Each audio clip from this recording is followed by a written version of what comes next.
Yo, yo, Hello. yo. What's up? What's up? Welcome, welcome. Welcome. It is Friday. Woo-hoo. TGI. Yeah, Effie. honestly, Yay, thank yay. goodness it's Friday, man. So happy the weekend is here. We had a nice little off day for us this afternoon and evening, essentially, but a few things to talk about for mostly tomorrow. And we got a little bit of Unrivaled here in the mix for you guys. These props are going to be for tomorrow as well, just a heads up, but still some early looks. Looks like the bookies have been bumping a lot today, so we're going to take it in stride. We're going to talk about tomorrow's massive college basketball slate and just kind of go from there. So before we get too far along, if you guys haven't already, make sure and hit that like button down below. We appreciate everyone else supporting the channel, being here, hanging out with us on the afternoons, chopping it up. And don't forget about our Discord. It's where you can find all the overnight stuff and the weekend access, because usually we're off on the weekend streaming. But make sure to check that out. Down in the links below, still running a 7-day free trial. So come in, stop by, and come win some cash with us. All right. Well, yesterday was, pretty much an off day for us as well. We were really only on 2 plays. Martinelli, who ended up still having a spectacular game. That was unfortunate to see Michigan State really struggle against him in the first half. But I would say the bad beat of the night was definitely Bruce Thornton. Ended up having a really underwhelming game and wasn't really all his fault. The shots could have been a little bit better, but the team just as a whole, he had 5 other players all in double digits. So, one of those nights are bound to happen from time to time where the whole team's just clicking. And, he just came up a little bit short, didn't really have to do much down the stretch, and, it happens. So we're digressing. We're going to write that off. The last few days have been a little rough, but we started the week great. We're going to end the week great, and I feel pretty good about tomorrow. So, like I said, a lot of stuff to still go through. They were a little lackluster and took forever this afternoon to actually drop the props, and then, just kind of vomited them all out. We even got props for Sunday already, which is kind of crazy. But it is what it is. We're going to go through it. We got a couple early looks for you guys, a couple key matchups, and we'll talk about Unrivaled kind of in the show tonight. So, or should we talk about Unrivaled and then college? Maybe Unrivaled since it's tonight. And it's fresh. And I want to learn about it a little bit here. Okay. That's fair enough. All right. Well, let's talk about the first game here. We got Rose taking on the Vinyl. And, arguably, I would say at least 2 of the top 4 teams in the league, if not 2 of the top 3 teams in the league, both pretty good. But let's talk about Rose first. So take a look at their first game this season. And honestly, I will have to say you got to take this with somewhat of a grain of salt. They had probably one of the best matchups. The Owl and who's the other one? Owl and the Hive are probably going to be 2 of the easier teams to target this season as far as just, giving up points and honestly just a little bit of inexperience, as he's not exactly a star caliber player and Sonia's still kind of finding her way, especially in the 3v3. It's a little bit different. But overall, it is going to be a bit more of a difficult matchup. But let's just take a look at the first game here and kind of see what the Team Rose did. Now, we know the point guard, Chelsea Gray, obviously had a spectacular performance. 20 field goal attempts is pretty wild in its own right, but still had 35 points. She had 5 rebounds and 8 assists. Now, again, with the matchup, I think the assist part was a little bit more in her favor here. The rebounding can kind of vary from night to night. And also the fact that Shakira Austin had 5 fouls that first game as well kind of kept her minutes in check because she was actually pacing to play more minutes than Azra from the starters. So I do expect there to be some trade-off here where Shakira doesn't get into foul trouble and she does play more minutes. But that would actually help our assist rating here because she doesn't take nearly as many 3-point attempts, so those conversion ratings should be fairly high. And with it being 3-on-3, she can also play a little bit of bully ball down low. I do like Gray, but man, are we talking some high lines. There was a pretty big difference between the 2 sites, I will say. Shout out to Underdog. They were a little bit late on posting their props, but they did have her and still do have her at 30.5 PRA. Whereas Prizepicks has already moved her up to 32.5, which, honestly, she probably should be closer to 31, 32 anyways. But first game, again, super easy. This one, a little bit more difficult. She's going to have somewhat of formidable opponents on the other side. Looking at Team Vinyl here, we have Ryan Howard and Courtney Williams. If I had to guess, I mean, likely Courtney Williams will probably take on Chelsea Gray here, but there will be some trade off between the two of them. Not the worst defenders, by any means. Courtney Williams did foul out this last game, which was very surprising. She doesn't really foul that often ever. But tall task ahead. Chelsea looked great. She was taking a lot of different looks from the field, and being able to shoot the three is pretty important. Also, something to note so far, at least Rose, they had 28 3-point attempts, which I think was a second high, if not the highest, on week one. Let me double check that. I think it was the highest. Yeah, so they shot the most threes in week one, which is pretty interesting. So should be a lot of long ball opportunity. Center really feasted on the other side, and we saw Aaliyah Edwards had 12 rebounds, and then even Fag Bentley off the bench had 9 as well. So big upside on that regard to their opponents. Which again, I know Hamby's a fairly popular play today. They've already bumped her up a few times now. They did not touch her point line. It's still at 15.5, but the PRA was at 25.5 earlier. So she could get there. Honestly, Hamby was a monster last year, mostly from scoring, but the RA could definitely be there today. If you want to play it, I get it. But now after the bump, kind of to each their own. But in this game, I mean, honestly, I'm looking at probably the three main players here between Gray, Hamby, and Ryan. Again, like I said with Azure, I'm really worried about Shakira playing more minutes off the bench, so I'm probably good on that. If you Can we go under? Yeah, I was going to say, if you want to take an under, I get the reasoning. It makes sense, especially if she can stay out of that foul trouble, but... So she starts, Shakira comes off the bench, right? And Shakira played more minutes and Azure got in foul trouble? Or no, Shakira got in foul trouble. Yeah. So why does Azure start and Shakira plays more minutes even in foul trouble? Is that just how they're going to do it? Azure is going to start? More than likely, yeah. I mean, it's kind of tomato because they still bring in Shakira fairly early. But, at least Stevens, she does offer a 3-point upside. And, I would say the rebounding is probably a fair trade-off between the two of them. She just comes with less foul risk than Shakira does. And, we can see that obviously from game one here. Okay. Ooh-wee. So you think it'll be probably the same amount of minutes for each? Foul trouble or not? No, I mean, honestly, I do think that Shakira would play more minutes. I mean, this matchup is not the worst for her. They will definitely need her out there a fair amount because, Hamby's a little engine that could. She'll go out there and play as much as a coach will let her. So Hamby against AT, right? No, it's Hamby versus Azure tonight. Oh, that doesn't sound good for Azure. No. Which, to your point, I think is why also Shakira Austin will play more minutes. But right. Our only concern is just, can she stay out of foul trouble? And if that's the case, I would say easily Stevens might only play 8 to 10 minutes tonight. 10 minutes tops. I mean, and that's all she played last game too. Which, granted, it blew out a little bit towards the end, but still, I mean, only playing 10 minutes there is pretty telling. She just shot 18 times, which is insane. Yeah. Okay. That is insane. Azure just chucking. Chelsea, Yeah. But Lexi and Chelsea Hole aren't really I mean, none of those players are really shooters. That's why she has to chuck. Yeah, well, to that point as well. I mean, Lexi did play, but she played 12 minutes, but she also had 4 fouls, so she kind of got sat there for a little bit. And Sutton had pretty high volume. I mean, she's also another one of their 3-point upside players. I do think if Lexi does not get in foul trouble, she should play more meaningful minutes. I mean, she is a great defender. Let's not beat around the bush about that. She's a good defender, but she's got to keep the hands to herself. Really surprising to see her get in foul trouble this last game. I mean, Mabry and Rebecca Allen aren't exactly foul threats, but there could have been a little bit of crossover trying to guard Edwards or something, where she just got cooked. But yeah, man, I mean, I was really debating on Stevens under.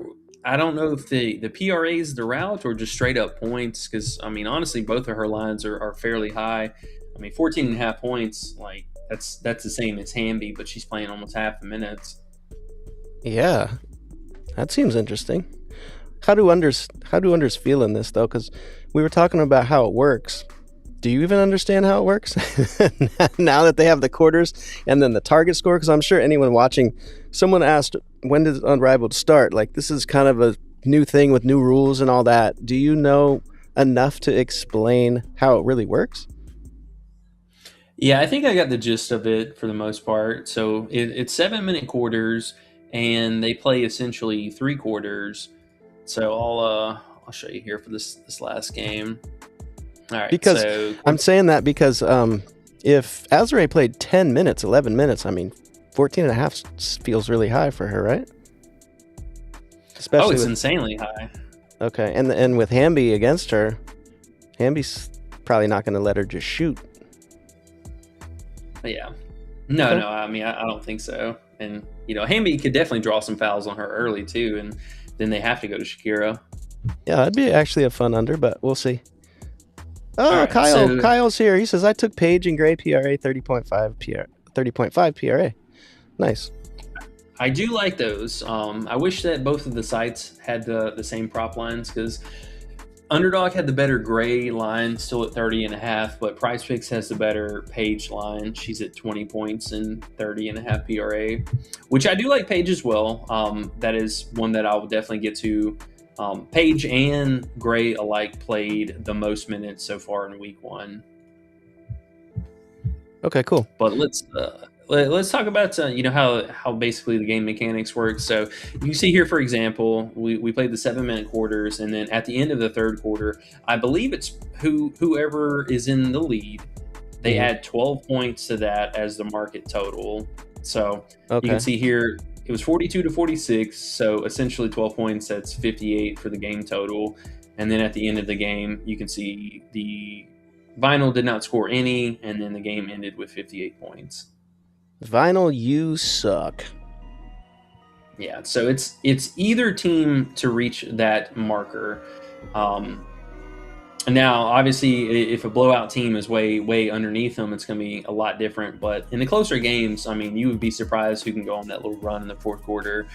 So time also does not matter in the fourth quarter. They could go out there. I mean, if we had the same thing on the other side where you see the Vinyl didn't score a single point in 2 minutes, if the Laces also did not score anything and the score was just the same, they continued playing until that marker's met. So that time period could be somewhere between, I've seen a couple games where it's only like a minute and a half. Some of them here typically in the 2 minute, 3 minute range, but there's been some where just really poor shooting or really good defense where we've seen this number even go up to like 4 or 5 minutes.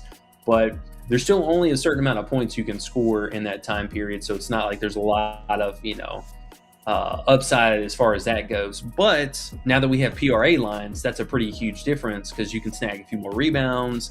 You can fall into a random RA along the way there too. So that's pretty huge. Okay, and then that score there, is that about normal? 40, what was it? Got to 58, is that what that was? Yeah, the low 60s, somewhere in the 60s is typically the game score you'll see for a lot of people's. Like I said, okay, those two bottom teams, not really that surprised to see, at least the Hive only scored 56 points, but Vinyl is actually a pretty good team. So this is a very underwhelming score for them in general, but also on the other side, I mean, defensive wise, this was a pretty tough matchup. You have Alyssa Thomas, Jackie, Sykes, and Canada all on the same team. So that's a really scary little, quattro of players, at least for the guard's sake. That's a really scary matchup. But in general, man, I think, at least 60 plus points per game should be the pretty much marker for everyone. And then again, with the target score, you got to assume too, even with this team trailing, or either side of these games where the team is trailing, they could still exceed, the 60-point range, even if the other team doesn't hit that marker yet. Gotcha. Cool, this is fun. Yeah, it makes it interesting because, you'll have some of these players who, are not playing well, and they really come alive in the third quarter. And then when that fourth or the overtime basically starts, they can be really productive there and score a lot, because the team that's trailing can still make the difference between that market score and what they currently have. So you can get the upside, or at least get to their lines from that aspect. Whereas a team that's leading, you only have 12 points to give. So that's pretty finite there. Okay, cool. So we got Underdog, we got Prizepicks, and we got to look around. There might be another site that has this, and we can compare lines and all that. I'm excited to kind of look into this a little bit more, because I know some college basketball days are slow, like today. So this is cool. What was I going to say? So 8 teams only. So 4 games they played on Monday just to start it, and now they spread the games out through the weekend, or how does this part work? Like tonight there's 2 games? Yeah, so Monday was kind of an exception. Normally their game schedule is Friday through Monday. So you'll have 4 days of play. That's 2 games every day, and then all 8 teams playing. 2 games every day. So 2 games today, 2 games tomorrow, 2 games Sunday, 2 games Monday, and then rest. Dope. Yep. Dope. Yeah, and they have props up for just today, or they have props up for all 4 games? I'm assuming they have for tomorrow too. Yeah, they just added the games for tomorrow, maybe like 30 minutes before we were hopping on stream. So that's pretty cool. I'd imagine we will get Sunday's props sometime in the afternoon tomorrow, like they did today, and then so forth for Sunday to Monday. Nice. Okay, cool. What's Burton looking like? What'd she do in her first game, if you don't mind? Yeah, she played really well. Burton is a solid defensive player. So where's she at? 14. She had 14, but that was only on 4 of 10 field goal shooting. So fairly efficient. She Assists. did her defensive thing, though. I mean, she had 2 blocks, 3 steals, 6 assists, 6 rebounds. What if they give us fantasy and assists and rebounds here soon? Would you be all into it? Yeah, man. I realistically, I don't think we're getting fantasy lines. I think that's something they'll probably stay away from. But we should get the rebound and assist lines very soon, because normally they just do points, rebounds, assists, and then they add the PRA. So the fact that we have PRA already, I think, is pretty telling. We should get that other stuff soon. Okay. Weapon says, when does it start? What's up, bro? C-Dot's here. He says, let's fucking go. Yes, sir. C-Dot, what's up, bro? Kyle, though, look at Kyle. Kyle's into it. He's into Unrivaled. I wouldn't have known that. Now look what we pop up talking about. He says, I took Paige and Gray. Then he says, a couple injuries for both teams. No McDonald and no Copper. Usage should be great for both, especially for RA. So he's talking with Gray and Paige, yep. Yeah. Okay. We already touched on Gray, which thank you for bringing up the injury thing, because that's something that we were talking about right before we hopped on as well. For Gray, yeah, Kalia Copper is still going to be out, and at least currently we didn't have any transactions, so they didn't sign any of the backup players right now. So they will be with 5 players again, and with their team, it's basically just Sutton as far as a backup true guard. Lexi does play like a guard in this league, so do keep that in mind, especially with the 3-point shooting. That's how they kind of lean on her. She's strictly a 3-and-D player, but she does play like a guard in this league. So essentially, I mean, it's only Gray as far as ball handling. It's her and then Sutton as a backup, but Sutton's minutes will kind of vary from game to game. If Lexi Hull is playing better, they'll probably leave her out there a little bit more often, because Sutton is a very, very streaky shooter too. But the minutes looked really secure for Gray. I think, still in any kind of close game, she's going to go out there and play her 15, 18 minutes at least. The 21 and a half minutes is kind of crazy. Yeah, and I can't believe 35 points for old Mama Gray. Like, who was trying to stop her there? I mean, Mabry. Mabry. So that's the scary part. So who I'm sorry, I'm behind. I'm trying to learn this all at once. So who are they going against tonight? My bad. Who is going to be covering Gray tonight? Yeah, so Gray tonight will likely have, if I had to guess, Courtney Williams on her. It's either going to be Courtney or Ryan Howard for sure. I don't think Okay. they would put Courtney Williams on Lexi Hull because Lexi Hull is like 10 times taller than her. But at least Gray, she's going to have a little bit of size on her, but she's not going to have the same kind of mechanics. Gray's not that fast. She's not a quick player. She just has a really good pick and pop and isolation. So more than likely, it's gonna be Gray on her, and then Lexi will cover Ryan Howard on the other side. That sounds And then we got scary, to be the honest. Battle of Los Angeles, Hamby versus Stevens. Man, I picking Hamby. Oh yeah, she should crush. She should crush Stevens, but we'll see about when Big Shakira steps in. We'll see about that. Interesting. And then, so that's the early game tonight. Yeah, that's the first game tonight. And I'm looking at the times right there. The games are only an hour and 15 minutes, or do they overlap? Yeah, they're fairly short games. I mean, it's basically within less than 2 hours. Interesting. I like this. Okay. So there's no, I mean, my first thought is Gray had an easy matchup, like you said, and this one, she's bumped up high. Can we go under Gray, or are we too scared because she did too much? Against Howard? She going to do that again? I mean, it's hard to say, man. I probably wouldn't mess with their unders, but if you wanted to fade her today, I would understand that because there's going to be just a few different components working. But I mean, hey, if she goes out and pulls for another 15 to 20 shot attempts, I mean, she could easily walk away with another 25 points, 20 points, no problem. Kyle says he likes Kelsey Mitchell also. Kyle, you've been doing Unrivaled now. Is this your second year doing it, or is this just this year you getting it? Sounds like you're into this. I like it. Cool. What do you think about Kelsey today? I know we talked about her before we got on a little bit. You said you didn't know about her. We know she can go to the hole. I'm thinking just from WNBA thought process, just which players can drive when it's 3-on-3. But I don't know. I haven't watched enough of this. But you would assume Kelsey'd be good. I mean, Kelsey's good. Kelsey's good on high volume. Like that's really where she's been able to shine. And it's going to vary from game to game because this last one she just had to split her usage between a lot of players. And yeah, as you mentioned, Billings had a really outlier performance off the bench.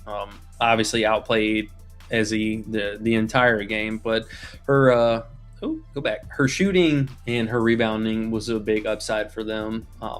Now, one thing about this team I did notice, and also Paige's team, which we'll talk about here in just a few minutes, they did not shoot many or any threes at all. Paige's team only shot 10 threes in total. That's almost half of the entire league's three-point attempts.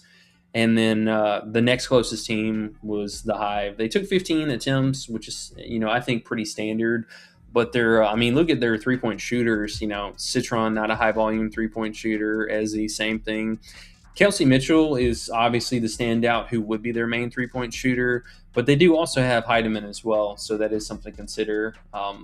While Kelsey has time on the floor with Heidemann, she's going to be driving to the lane a lot more, trying to draw fouls and, hit her little layups and mid-range stuff. But I do like Kelsey. Honestly, I was kind of split between the two of them. I mean, Kelsey's lines are a bit more fair, but, man, Citron, I do like Citron today. I'm not going to lie. This is a pretty appealing matchup. 12.5 points also felt kind of low. I mean, she had 12 attempts. Obviously, shot pretty poor. I mean, the whole team shot very poor. But this was a much tougher matchup. I mean, she was having to deal with Veronica Burton for most of the game. And even Alicia Gray is a pretty solid defender. So not too surprised to see that. But I do like Mitchell. I mean, her and Citron played the most minutes on the team. She should have the most volume on the team overall. But the main thing is just going to be her three-point shooting. Like, if she can get that going, her prop will be fairly easy to get. But if not, then, you really got to hope that she can drive to the lane. Mm-hmm. Okay. And then on the other side, just talking on-court matchups. So, fair shot that the former rookies, Citron and Paige, are just going to go at it. Mostly, I'm thinking those two are going to be squared up. And then Rickea Jackson will have to cover Kelsey Mitchell, which I'm not too worried about. I mean, Rickea's typically keeps her hands to herself. She's pretty, tall. Man, she's so fine. She's a tall body out there. But fair matchup for both of them. Honestly, neither one of them's that great a defender.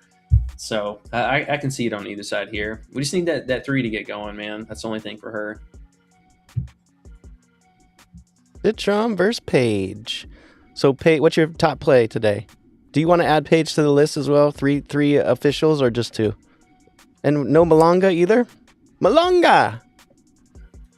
I mean, man, I get the field favoritism with Malonga. I mean, she did shoot 14 really efficient boards. Woo! Yeah, 14 boards. A lot of that was just misses from Boston down low. But I mean, Malonga looks good. Don't get me wrong. I do like Malonga. I don't know if I'm necessarily sold on her PRA line yet. Mostly, I just worry about the scoring aspect of it. But I mean, honestly, it's an okay matchup. She's going to be dealing with two different centers the whole time, which is, I think could be somewhat annoying for her because they're going to keep fresh legs out there. Billings doesn't foul a whole lot. It's just how many minutes is Ezzy going to play? She should know how to play against her teammate better than anyone you would think. So Ezzy and Billings to deal with. I see. Okay. So you're what's up? And another thing with Malonga too, I know she snapped off his first game, but they do also have Cameron Brink, who they're trying to ramp up as far as minutes and stuff, just overall usage on this team. She had 5 fouls last game as well. So I am not expecting Malonga to play 18 minutes again. Like there's a real good shot that Brink's going to play. Even if Brink plays 10 minutes, give or take, I mean, that should cut this minutes down a little bit. So can she do it? Sure. Is she going to get 14 rebounds again? That I'm not so sure about, but there's definitely a chance for it. Okay. Sounds good to me. So we're going, who was on the list again? Sykes and who? Yeah, Sykes and Boston. Sykes and Boston. And we'll talk about those two real fast, just with this team, at least while we have up here, because I know the field's kind of split between, at least on the Breeze side of things, either Paige or Malonga. I think, honestly, Paige, man, might be the play here if I had to pick between the two of them, because as I believe Kyle mentioned early, Ari McDonald is out for this game, and they didn't pick up anybody on transactions. So they're down to 5 players. Paige, again, played the second most minutes in the league from week 1, had pretty normal field goal volume. I like to see that for her. And then the RA was also there as well, looked pretty normal for her WNBA stuff. And this matchup was not super easy, where I think this matchup tomorrow is going to be tonight is going to be a lot easier for them. But they were also able to get that upset for this game too. So this team a little bit better on the surface than it looks. And if Paige is going to go out, shoot the ball, 14, 15 times a game, something like that, and can stay around that 10 RA marker, I could see her getting 20 points, 10 RA, somewhere in that range, no problem. Yeah. And she's going to be out there. She's going to play. She's going to be that top minutes in the league, you would think, right? Or up there. Those minutes. Yeah, they ran a really tight rotation. I mean, like I said, Brink maybe can kind of muddy up a little bit for Malonga, but Kate Martin is very mid in this league. She was just a flash in the pan last year. She'll have a random game kind of sprinkled into the mix, but this is team Paige right now. It's Paige, Rikia, and then Malonga. Like all 3 of those players are going to be out there. And then this team above, Boston, Hayes, Plum, Cloud plays a lot, and then Kiki only 9.5 minutes, and Evans and Satu are out, so they only have 5 players. Yeah, same situation for them, which is something I believe Satu is technically not even playing this year, so this might just be kind of a stat error. But Evans, I believe, is actually on the team. But yeah, I mean, Boston played 18 minutes this last game and did Boston things. She was out there to shoot the ball. She was rebounding like normal, which, this team rebounding we'll probably see a lot of. Hayes likes to rebound. Plum's not a bad rebounder. And then Kiki, anytime out there, she's going to be replacing her for the center spot. But her lines are way too low, man. I mean, this was a fairly difficult matchup between Malonga off the bench, or dealing with Malonga the whole time. She's way bigger than Boston. And then this next game, we're going to have Boston going up against what team was this? Phantoms? Yeah. So she's going to be going up against, oh my God, I just had it. The Owls. So take a look at the Owls. This is the team I was talking about earlier that is pretty poopy. So this is a great matchup. This is one that both Shakira and Azrae just snapped off on. Massive rebounding. The RA should be there for her, or at least the assist is going to be more than we saw out of Stevens and Shakira.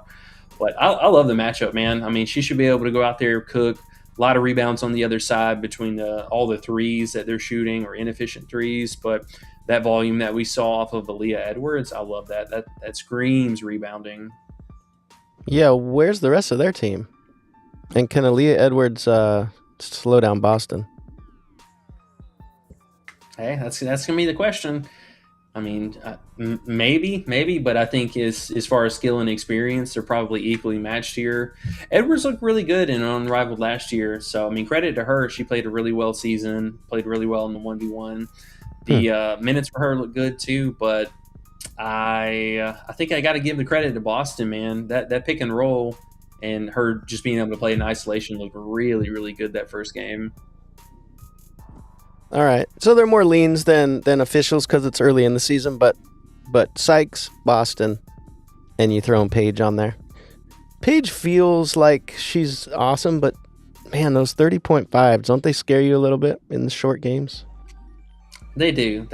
I mean, we're talking about a player whose normal season line was 33.5 to 35.5. So this not playing 35 minutes a night and playing in this style of league, it's a little bit different. So I do like it just in a general sense, but it is a higher line, so you got to take that for what it's worth.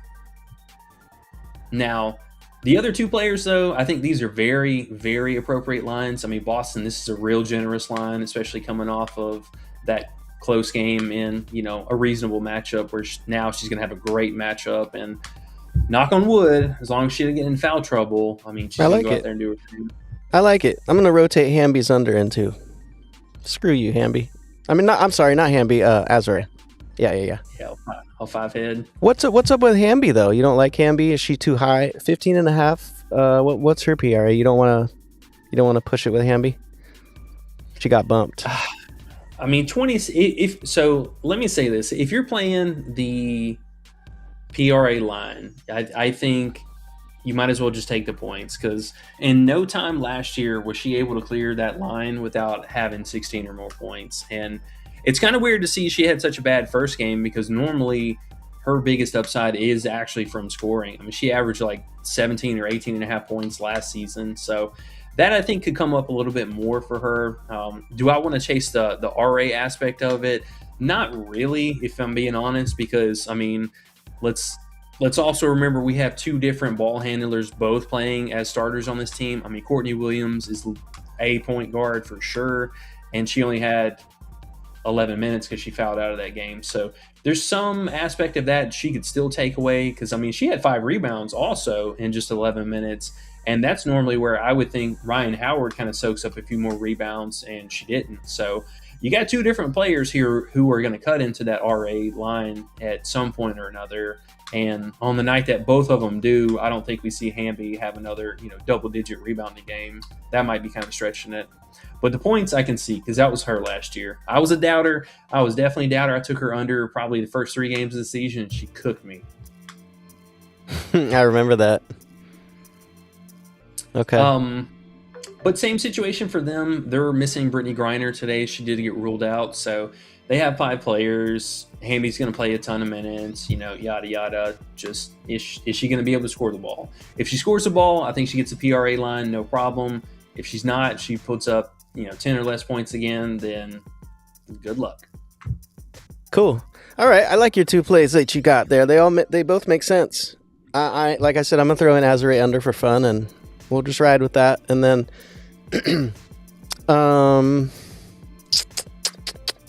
now the shitty part is Saturday and Sunday they have games. Monday we can talk about them again. What now? And you can also talk about Saturday now. So the Sunday games are going to be the ones that we can't really mess with. unless we put out a little video or something Saturday night. Yeah, we'll kind of play that by ear because at least today we were able to talk about the Saturday's games because these two plays they are tomorrow. Just FYI if you didn't catch that. The two ones tonight, I think honestly, Hamby scoring, Paige PRA, and Chelsea PRA, and just call it a day between those two. Azurate under. Yeah, 5 head under. She gonna have to show that. I still like Citron a little bit, man. I'm not gonna lie. I feel He's like low. 12.5 is just a little low. How did she do in her first game? She starts, right? Okay. Yeah, she starts, played second most minutes with Kelsey Mitchell. They also play a fairly tight rotation between the two guards and then just kind of subbing in the forwards. She just shot bad. I mean, she went 3 of 12, 0 of 3 from 3, and still had some free throws, which I think her and Kelsey Mitchell could get multiple free throws every game. But that volume was pretty nice, and I just don't think that Monique Billings is going to be leading the team in field goal attempts every game off the bench. I don't see that happening. No, me neither. That's a good one. Yeah. I mean, she didn't shoot well. Maybe she will. And then who's going to be covering old Citron today? And RDL says, are they blocking WNBA betting in certain locations? Do you know? And what's up, bro? New name in here. Appreciate you. What was that first question? Sorry. Oh, who's guard here? Oh yeah, that was my question. Yeah. Okay. As far as I know, they're not betting WNBA specifically. I know there's been a few different things in legislation about gambling in general. I know Cali, obviously you guys got hit with a few things. New York, I believe they're trying to write a couple new bills as far as that stuff. With it being the new year, I mean, that is something to keep an eye out for. Always check your whatever betting website that you have, their availability and legality and stuff like that. Likely, we'll probably see some stuff change again this year. So, if you guys hear anything, definitely let us know. And if we ever hear anything, we always try and say something in the Discord. But, back to your question, though. I believe it should be Citron and Paige going at it today. Oh, that's the scary part. Paige is good on D, right? Good on D. She's not really good on D, but is she going to be good on defense?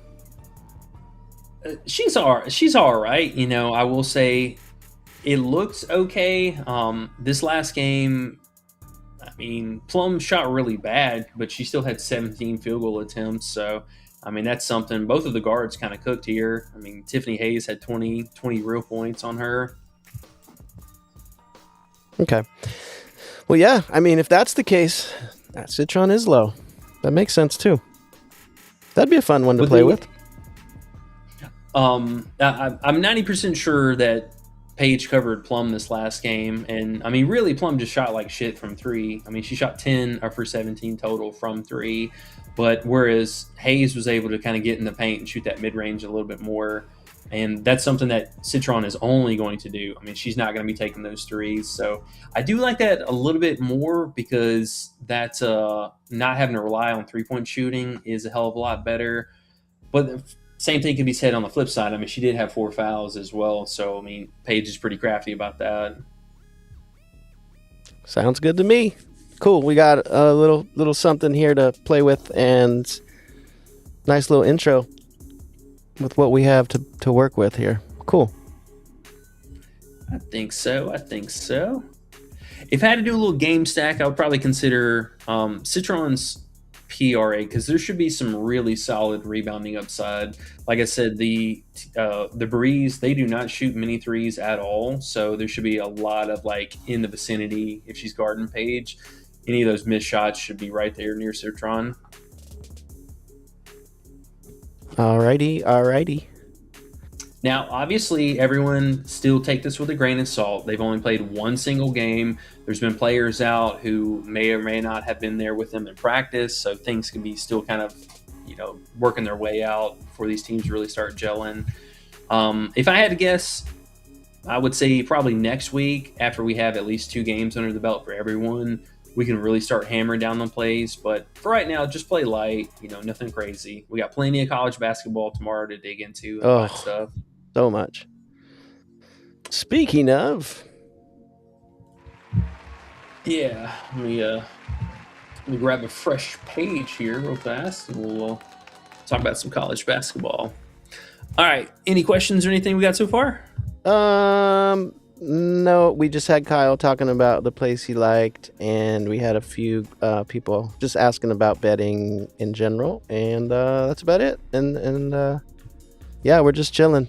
What you got for today for college? Yeah, let's talk about some college.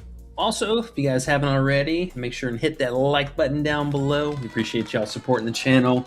I think YouTube put us in a little bit of a timeout, so we're trying to get back out of that. And it honestly feels like they've been suppressing some of the channels that just do betting and sports stuff in general like this. But trying to get it back, get out of this little whatever they got us in, and keep the things rolling. So appreciate y'all as always. All right, well, let's talk about tomorrow's slate. Tonight, honestly, there was only one game worth even, considering. It would be this Minnesota USC game. CMB Chad, he got benched last game for showing up to either practice or the game late. Allegedly was stuck at the DMV, so we didn't get any of his props yet, but wouldn't be surprised to see him kind of have a bounce back performance. Minnesota is very slow. Gotta say, they play really slow down a lot of their opponents just in general. So we'll keep an eye out.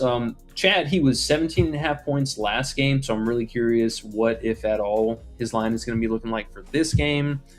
And then I know he did a sturdy this last game, but I at least got to bring up Asar, man. That 15 and a half points is still there. If Chad's starting, we might have to go under that again. Yeah, I'm glad you brought that up because I was thinking that same thing, but I was a little scared just because of what he did last time. But I mean, yeah, if dude isn't starting, if dude is starting, yeah. Yeah, and he only got us by 1 point, which is so backbreaking and really frustrating. And that was with Chad not starting. So if we get news on that, I think we go right back to it here. Reasonable chance that get in early foul trouble. Tyson, he's been really good about drawing fouls down low. And even their center, he's been stepping up a little bit more lately too. So I don't mind going back to that one more time. But all in all, today's mostly just going to be a pass as far as Friday stuff. Oh, man, they just bumped him back up to 12. Who dat? Oh, Trey. I wonder. Let's talk about him. He's probably still flirting around. Yeah. 11 and a half. I feel like he's in other places still. Yeah. Still got Underdog. options on him. Mm-hmm. Yep. Underdog, Fliff, Hard Rock. Bro, I'm going to have somebody move to Florida just so I can get access to Hard Rock, I swear. They're the best. They do that on purpose so they get more people, which is cool. Yeah. Which is cool. Yeah. 11 and a half for him is nice. The matchup is slow again. That's the issue, right? Do we overcome the slowness? Yeah, that really just being our main concern here. But in competitive games, we know that old dude is going out there and he's playing damn near the entire game. Yep. Now, obviously, Peterson being back is one thing, but I think, and we kind of touched on this the last show that we talked about. I think honestly, Peterson being back helps him out so much because now they can actually space the floor. He's not having to run or rely on the pick and roll with Debunga, who has been playing pretty subpar. Debunky. Debunky. But now having his wingman back on the floor, it's really opened up some of these games for him here. And this last game was one that, we thought might have been a lot more of a difficult matchup. This one ended up going to overtime, right? It did, yeah. So he played 38 minutes with overtime. And then Peterson, I think, played 32. So he's still on a little restriction, it seems. Even though he's still balling. Yeah, he's on a minor restriction while they ramp him back up. But, in the meantime, got to love the minutes for one thing. His on-court matchup is not really scary at all. This is a guy we clown on all the time, Big Eagle staff. Yeah, I'm not worried about that at all. So great matchup, at least on-court wise. A little bit slower. Yeah, as you can see, obviously the 133.5 total is a bit of, but I don't like playing. Also, Kansas is slow, and they're used to scoring pretty low. But yeah, West Virginia's definitely pulling them down a little bit. but it is projected to be a close game, only 4.5 points. And West Virginia has played pretty well to most of their competition this year. I think they've only been blown out like one time so far this season. But looking at Trey White, I mean, anytime he's played, just we'll even use 30 minutes because we know this dude can play a hell of a lot more than that. But just using 30 minutes as a marquee for us, I mean, you can see this guy's absolutely destroying this line. I mean, we're talking averaging 16.3 points a game. And even in the blowout games, still, I mean, he's being fairly productive. So that 11.5 points is quite generous right now. I think something we will see 12.5 across the board by locks tomorrow. Why did it go down, though? That's the only thing. Like, who's betting that under? And what do they know and why? Because I think, honestly, just the sites were kind of split between the two lines. Nobody wanted to give plus money for the over 12.5, and 11.5 kind of feels too good. one of those ones, man. It just looks good, and it's like 11.5 points for him is crazy.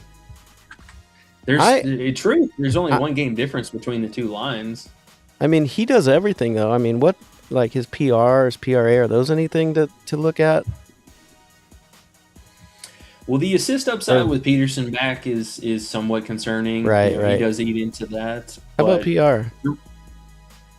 The rebounding is not bad. I think we get slightly less hit size on that. It's only a one game difference. They're adding way too many rebounds there. They're adding 8 to that points to give us. No, hell no. No, I don't want to count on that. Okay, points is him. Okay. Yeah, I think just straight up scoring here. Dare I say, is this live list worthy? I don't know. I feel like it is. I mean, it's the one that stood out. If we didn't see Bruce Thornton come up short and Blue Cane score 8, the thing is, we're going towards picking plays in slow matchups here, and that's what I was scared about. This would be another time. But man, 6 points a half, you got to think. Come on, Trey White. He's had 5 or more points in every single half for the last, I don't even know how long. What about Council, though? Is his usage up? I know that you can't see usage on this, but if we looked on what, RotoWire, that show you the usage, something about him lately has been wild. Now, is he just shooting better or shooting more? Well, he's been shooting a fair amount, I mean, in general in this season, but he's definitely shot a lot more over the last, 2 weeks, give or take now. I mean, some of that could also be with Peterson, being in and out of the lineup. Let me see what games he missed. So, 16th and the 22nd was these 2 games. This was a season high performance right there. 27 field goal attempts. That'll never happen again. Yeah. But, I mean, he's playing heavy minutes. That is something. He plays a pretty egregious amount. I just don't know. When is this guy coming? When is he coming back down to earth? I know, it's weird. It's like I almost want to play him, too, because his lines are so low. But it's that West Virginia effect. And Ayo's here. Love y'all, and love this show, brothers. Hey, what's good, man? What's good? He's 11.5 points as well, so they're kind of making you pick between the two. Right. Somebody. It's yeah. That one feels extra trappy. Yeah, I mean, he's pretty much just about the same here. Yeah, I mean, these dudes are really identical as far as their hit rating when they play, almost 30 minutes or 30 or more a game. I still might have to lean towards Trey just a little bit because, I mean, he's averaging 16.5, whereas Council is. What if you looked in like the last 5 though? Are they still like that, or is Council up there too? Last 5, there you go. Yeah. I think they both have. Yeah. It's like they've all stepped up. Those top 3 guys on Kansas now with Peterson back. It's not hurting them. It's like you said, making them just more potent, and defenses have more to worry about. Well, we could, honestly, since we can't decide between the two, I'm not even that mad if we split a unit and did a half and half on both of them, just straight bet. They're Yeah. 11.5 points. Yeah. Why not? You would imagine one of them got to get there. That would be crazy if both didn't. And then you don't have to alt and need both of them to hit to be okay. That's a good idea. I like that. Do we want a bet council though? Or just want to go, fuck it, we want Peterson. We want them all. Yeah, I mean, Peterson would be nice if we knew he wasn't on the minutes limit. Yeah. I think the thing that kind of tips my hat maybe a little bit more for Trey White here is he at least offers, and we've seen a lot of it lately, some 3-point upside. Whereas Council, I mean, I have no idea how in the hell this guy hit 9 threes in one game, and bro can't hit 2 in like half of the rest of the season. Yeah, who was that 9 threes against? NC State. NC State. What the heck? Yeah. Okay. And I say that because if we look metrics wise, West Virginia, they have been really, really good against shooting from the floor, like top 10 in the league at limiting that. Whereas 3-point shooting has been almost bottom percentile in the league. So they're playing really good paint presence, but everything beyond that's been very suspect. You've convinced me. Trey White, I'm going to write him on the list for us. 11.5 points, 0.5 units, and Melvin is his name? Yeah, Melvin Council. I usually don't like betting on people named Melvin, but we're going to do it. 11.5 also, or is he lower? He is. I think he was lower last night. I swear he was a little bit lower than White yesterday. No? 11.5. Started that way, okay. All right, they are on the list, sir. 4 official plays. I like it. All right, so we got a couple other plays to talk about or just kind of glance through. We are keeping an eye out for, I'm going right back to Phylon's PA as soon as it gets on the board. Texas is just absolutely getting cooked from point guard and high volume shooters. Also, reasonable spot for Holloway as well, but he was pretty disappointing down the stretch of the game with no Phylon too. Not really sure what to make about that because he had a really good start and then just kind of petered off and didn't really do anything. But Texas getting absolutely destroyed by guards right now. They're giving up a ton of assists. I know we had talked about Gillespie the last slate when they were playing. And Duke put up 34 real points on him. I think he had 5, maybe a 6 assists. I stopped watching after he was going for 25 plus. Who's that? Great spot. Gillespie against Texas last year. Oh, yeah. Yep. Yeah, so, I mean, we're still getting him in a great position. Anytime he ever plays, over 28 minutes, I believe, his metrics so far this season are pretty high, averaging 23 points a game. Now, obviously, last game he left early with the cramps, but he was cruising. He had 15 at half, and then ended up with 18 points in the first 3 minutes, and he just never came back. So 24.5 PA. I'll play that again if it's available, and we'll keep an eye out for that. Now, moving on, one other player who did see some adjustments. If you can still find Thomas, how do you pronounce this freaking guy's last name? Hake? No. Just say Hawk? how. Hauk. Yeah. Hauk. How and then Hauke. k. Yes, Hauk. I'm gonna call him Hauke. That works. We got Thomas H. Big Thomas. So we got another competitive game, which we know anytime this guy's playing meaningful minutes, he's just been shredding this line, especially at home. Anytime he's playing 30 or more minutes, I mean, the guy's averaging almost 20 points a game. So I like him in the general sense. The 3-point upside here should be pretty solid. I mean, we've seen 2 or more out of him in most of these competitive games. Is he 17.5 or is he 18.5? Oh, you just hit the alt. No, he's 17.5 on a few sites still. It looks like Underdog did finally move him back up to 18.5, but Fliff and Hard Rock, yeah. I wonder if this Fliff Superstar is bullcrap in states that don't allow sweepstakes now. Now you don't allow sweepstakes, California, so I wonder if he is 17.5 on this. That Might be. that is interesting. I wonder if it corresponds to that. Let me take a peek real quick.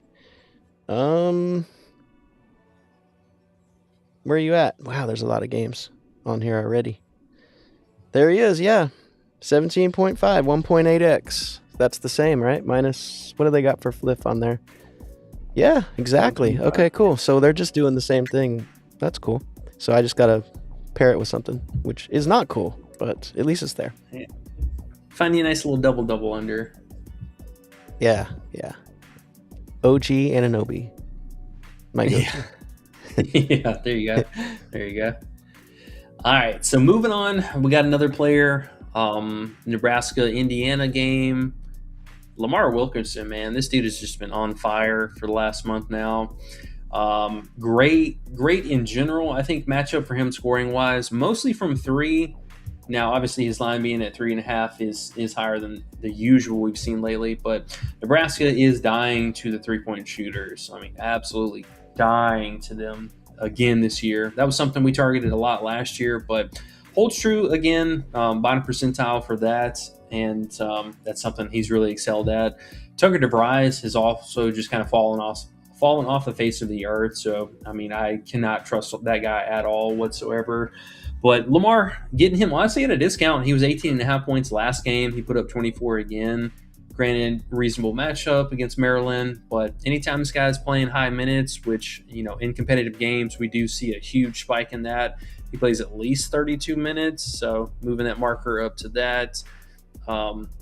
He had a few more difficult games, like obviously Minnesota's a tough matchup, Louisville's a tough matchup, Kansas State, and then this game they just ended up blowing them out, and he didn't take a whole lot of shots. But this 3-point upside is pretty massive. I'm not in love with the play just because, Nebraska is a decent defense, but he's been really dangerous. And with the fall of Tucker DeVries, like I said, bro had 6 points again last game, so I don't know what the hell's going on with that.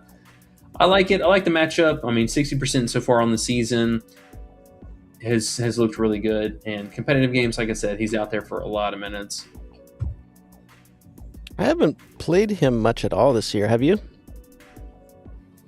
I've played him a little bit here more recently just because, like I said, DeVries, usually he has a bad game followed up by a good game, but it's just been like a lot of bad games in a row. Lamar Wilkerson, Nebraska battle. At home, how's Nebraska feel for you? You going with that 17.5? Strong consideration, man. If not the 17.5, you can get his 15.5 at really, really good parlay odds right now. You can see that hit rating slightly higher. But I do like him, man. Bro, his volume has been just out of this world lately. DeVries is up and down. Oh, he's yeah. There you go. Yeah, this last month and a half now, averaging Wow. 16 field goal attempts a game almost. 17.5 is kind of caught up with what he's been doing though, right? It's higher than it usually is, or has it been 17.5? No, that's what I was saying. Last game he was at 18.5 points. Really? And so they took it down. Yeah. Well, it's Maryland. It is. Credit for them. They are undefeated for a reason. Or Nebraska undefeated for a reason. But he's at home, man. I do like him. At home. He's also been quite beastly. Let's see. Just out of curiosity, home when he plays 30 or more minutes, averaging 19 points a game, blowout, and then, almost a blowout game. Lamar. Okay. Lamar. Yeah, just something to think about. Like I said, I do think this line is probably subject. Yeah, you see the books are kind of split on his odds too. He should be at 18.5 points. I'm very surprised. I just want to play this more than anything because the line should be higher. And his R and his A aren't worth looking at, huh? He's just a points kid.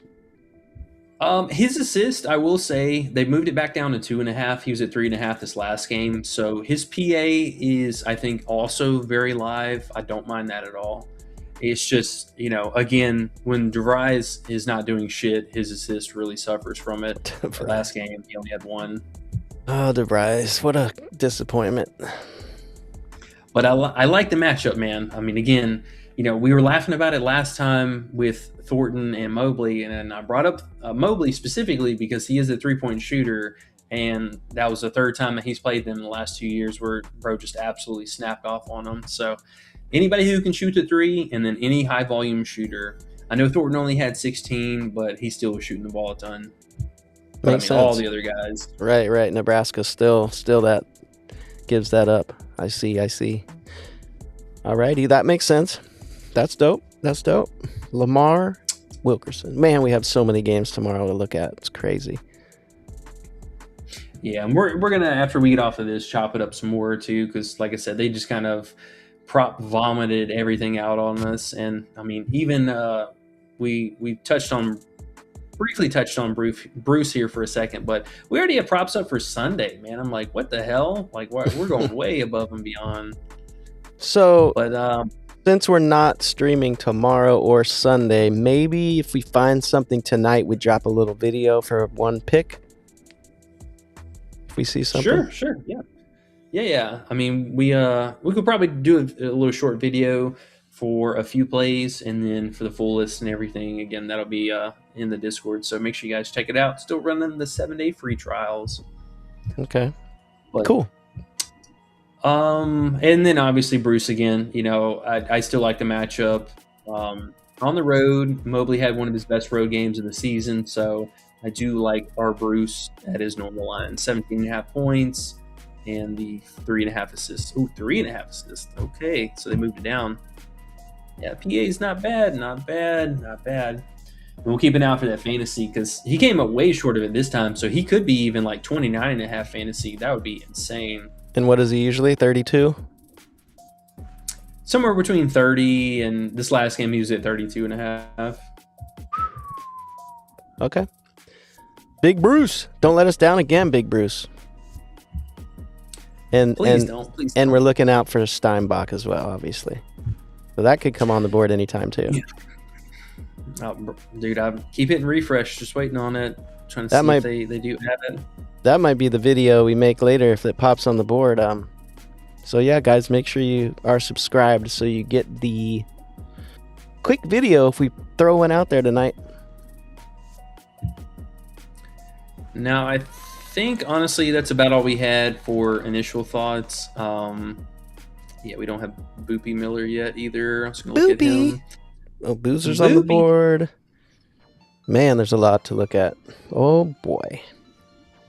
There's some tough matchups too. We got some really high-powered teams going at it, so we're gonna get choosy. We might even find a little under here in this Baylor game. Tundu might have to show me 16 points.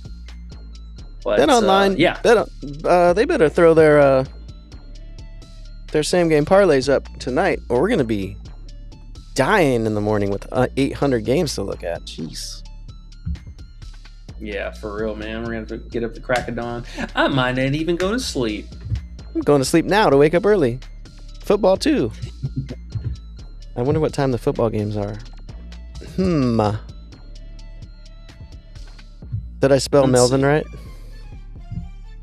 Think so. Council. Yeah. Council? Cool. Let's see. We got first game on Saturday is at 4:30 Eastern. Oh, good. And then 8 p.m. Eastern. Oh, yes. Music to my ears. Okay, good. So we'll be able to look at college basketball in the morning. That's nice. That is great news. All right, cool. So I'll be with you trying to find some same game parlays bright and early. Yes, sir. That's the plan.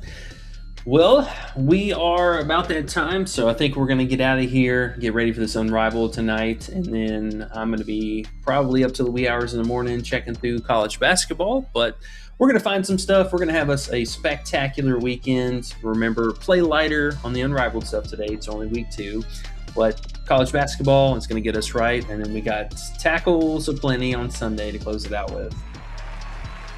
Oh, yes. And there's football on Monday, right?